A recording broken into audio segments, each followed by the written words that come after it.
Wir könnten es als Pädagogen nicht leisten, Kinder zu beruhigen, wenn wir es nicht schaffen würden, über ihre Gefühle zu sprechen. Wenn wir es althergebracht sagen würden, das ist doch nicht so schlimm.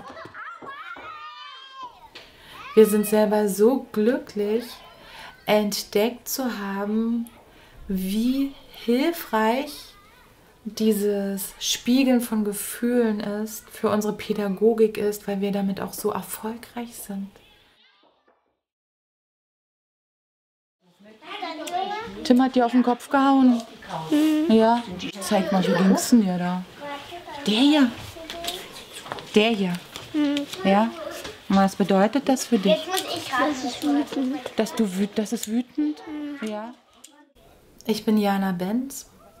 Mir ist es das Wichtigste, dass jedes Kind sich hier geborgen fühlt, verstanden fühlt und sich wohlfühlt, um sich bestmöglich entfalten zu können. Ach, du wolltest nicht, dass die dich jagen. Wollen wir das mal spielen? Es macht mir immer wieder Freude, in kürzester Zeit Kinder so empathisch zu verstehen und zu coachen, dass sie ihre Gefühle auch wirklich wahrnehmen, dass sie sich gesehen fühlen in ihren Gefühlen und dass sie sich dann auch langsam wieder entspannen können und sich auch wieder besser fühlen. Scheint dir aber Spaß zu machen. Da wolltest du es nicht. Dann gehen wir mal zum Streitvermittler, dann erzählen wir denen das mal. Was man alle Gefühlsmonster sieht. Genau so. Ja, genau so. Guck mal, welche ich bei den habe. Genau so.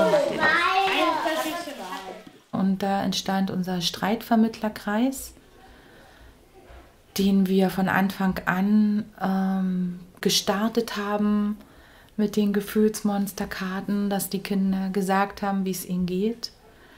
Wo wir aber auch das Zuhören geübt haben, dass Kinder das wiedergeben, was sie von dem anderen gehört haben. Und immer wieder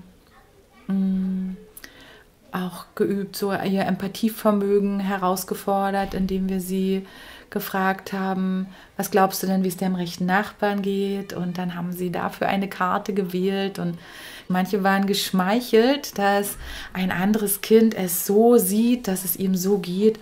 Und manche waren ganz empört und sagten, nein, so geht es mir nicht und korrigierten dann, zeigten auf ein anderes Monster und sagten, so geht's mir doch. Wenn die dich nicht mitspielen lassen, was ist denn da bei dir? Wollen wir den mal angucken, wie das ist? So?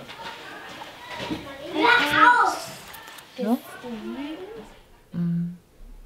Also man merkt es, oder ich merke es, dass diese emotionale Kompetenz bei den Kindern wächst, je selbstverständlicher wir mit den Karten arbeiten.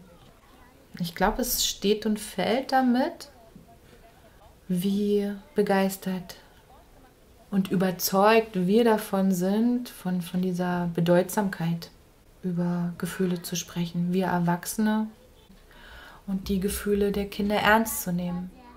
Also, ein Kind kann eine Karte aufdecken und wir überlegen als Gruppe gemeinsam, was könnte denn das Monster gerade erlebt haben und was braucht es, damit es dem wieder gut geht. Einer nach anderem. Dass ihn einer geschlagen hat. Oder keiner. Was könnte der denn jetzt brauchen? Was könnte denn da jetzt helfen, wenn den einer geschlagen hat? Ein Kühlakku. Wenn jemand geschlagen hat. Vielleicht was zu trinken.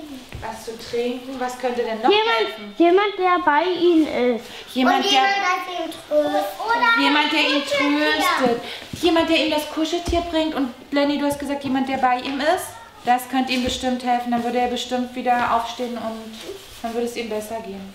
Was ich dann merkte, ist, dass es wichtig ist, dass ich das nicht nur in diesen speziellen Kreisen durchführe, weil wir die ja auch nur einmal im Monat höchstens, weil ich die da einmal im Monat anbiete, sondern dass die Gefühlsmonster wirklich Teil unseres Alltags werden, und habe dann geplant, und meine Kollegen waren noch einverstanden, die den Kindern auch im Alltag zugänglich zu machen. Was mich daran fasziniert, sie wurden bis zum heutigen Tag nie langweilig für die Kinder. So geht's dir gerade. Und ich kann mir das einschalten lassen. Was kannst du das? Ich überlege mir nicht, was ich machen soll. Ach, du überlegst dir jetzt, was du machen willst. Cool. Das ging ja schnell, mein lieber Schwan.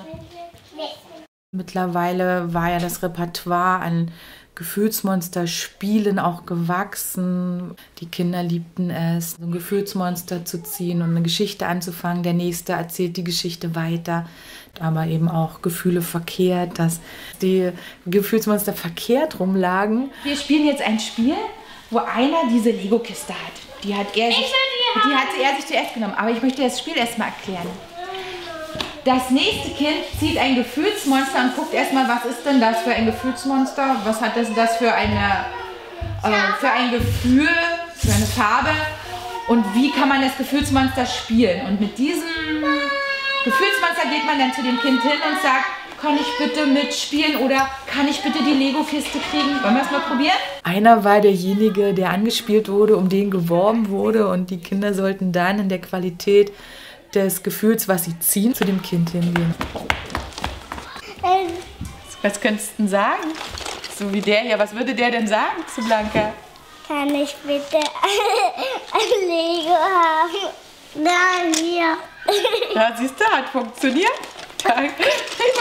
Natürlich, wenn ich auf das Kind höre und seine Gefühle und Bedürfnisse höre, dann hört das Kind auch auf mich, was ich von ihm möchte. Dann erlebe ich eben nicht mehr, dass ich mit dem Kind rede und sich das Kind abwendet, weil ich gerade was von ihm möchte, sondern es ist eine ganz andere Beziehung, die sich dadurch aufbaut und ein viel leichteres und beglückenderes Arbeiten in der Kita. Danke, Lotta.